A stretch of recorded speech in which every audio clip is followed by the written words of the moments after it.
$1 ಅಂದರೆ 1,26,000 ಕೋಟಿ ರೂಪಾಯಿ ಟೋಟಲ್ ಬಿಲ್ ಬಾಕಿ ಉಳಿದಿದೆ. ಇನ್ನು ಬರೋಬ್ಬರಿ $80.6 ಬಿಲಿಯನ್ ಅಂದರೆ ಹತ್ತಿರ 7.8 ಲಕ್ಷ ಕೋಟಿ ರೂಪಾಯಿ ಒಟ್ಟು ಲಾಸ್ ಆಗಿದೆ.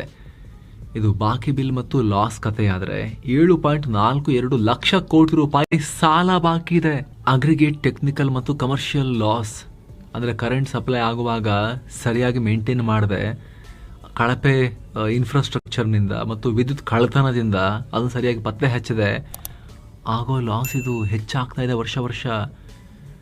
ಈ ವರ್ಷ ಇದರಿಂದ 16.12% ಲಾಸ್ ಇದರಿಂದನೇ ಆಗಿದೆ. ಇಂಥ ಕಾರಣಗಳಿಂದ ಇದರಲ್ಲಿ ಬಿಲ್ ಸರಿಯಾಗಿ ಕಲೆಕ್ಟ್ ಮಾಡದೇ ಇರೋದು, ಟ್ರಾನ್ಸ್ಮಿಷನ್ ಇಶ್ಯೂ ಎಲ್ಲ ಸೇರುತ್ತೆ.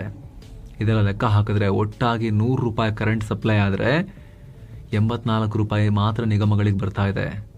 ಹಾಗಿದ್ರೆ ಊಹೆ ಮಾಡಿ ಈ ಸೆಕ್ಟರ್ ಎಷ್ಟು ಲಾಸಲ್ಲಿ ನಡೀತಾ ಇದೆ, ಎಷ್ಟು ಹೋಪ್ಲೆಸ್ ಆಗಿದ್ದು ರನ್ ಆಗ್ತಿದೆ ಅಂತ ಹೇಳಿ. ಈ ರೀತಿ ನಡೆದರೆ ಜಗತ್ತಲ್ಲಿ ಯಾವ ಉದ್ಯಮನೂ